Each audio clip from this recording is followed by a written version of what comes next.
आपण आहोत सध्या मांजरसुंब्यावर आणि चाललो आपण कृष्णा मंदिराकडे. ते अतिशय डोंगरावर आहे आणि पहिलीच वेळेस मला दाजी कुठेतरी फिरायला घेऊन चालले. तर आता आम्ही तिकडे निघण्यास सज्ज होत आहोत आणि आम्ही सध्या आमच्या दुचाकीवर आहोत. मांजरसुंब्याच्या पुढे आता आम्ही निघलो आहोत. इकडे जो घाट जातो इकडे घाट आहे आणि इकडं असं प्रसिद्ध मंदिर आहे. आता त्या दिशेने आम्ही चाललोय मंदिराकडे, कृष्ण मंदिराकडे. जाताना अतिशय हिरवगार शेत आणि असलेली बाजरी, काही ज्वारी, कापूस तर इकडं घाटावर प्रमाण नाहीये. सोयाबीन भरपूर काही पाहायला मिळतंय.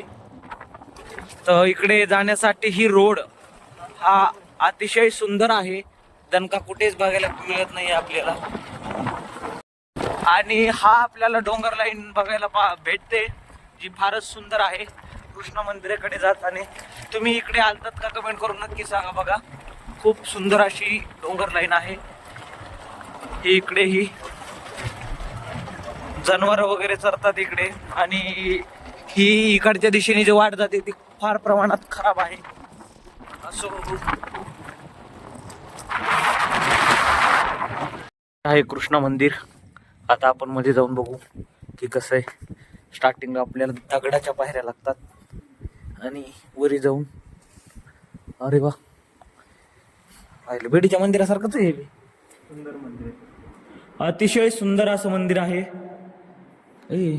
काय झालं बाबा, ही पेंटिंग दिसते.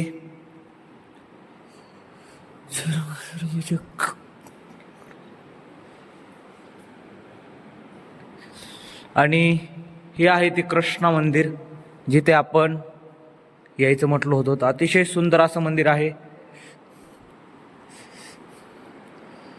दज्जीनी 50 रुपयाची दक्षिणा ठेवलेली आहे. ते बघू शकता. अतिशय सुंदर. सर्वज्ञ श्री चक्रधर परमपूज्य श्री कृष्ण मुनिजी प्रभाकर दिल्ली, इथून हे मंदिर त्यांनी बांधण्यात आलेलं आहे. लोकांचा निधी असू शकतो इथे. हे माझेच अवतार आहेत, माझंच नाव आहे.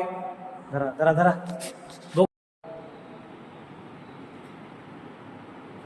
बीडला एक असंच मंदिर आहे आणि इथे एक मंदिर आहे. पण बीडच्या मंदिरामध्ये जे असं आहे त्याला जे असं पडदा टाकलेला आहे, म्हणजे जसं मुसलमान समाजात टाकतात तसं पडदा टाकलेला आहे. मी व्हिडिओ काढलाय तो. आता भेटू आपण परत नवीन ब्लॉगमध्ये. तोपर्यंत राधे राधे. अतिशय फार सुंदर मंदिर आहे आणि इथे आम्ही पहिल्यांदाच आलो होतो. आता इथे मी निघलो. नेकनूर ते मोरगाव हा दररोजचा रुटीन असल्यामुळे इकडे येण्याचा कधी चान्स भेटला नाही. पण आज पहिल्यांदाच इकडं आलोत. आता आम्ही इथून निघणार आहोत बीडच्या दिशेने. थोडंफार काही काम आहे ते उरकून परत आम्हाला मोरगावला रिटर्न यायचं आहे. तर भेटू परत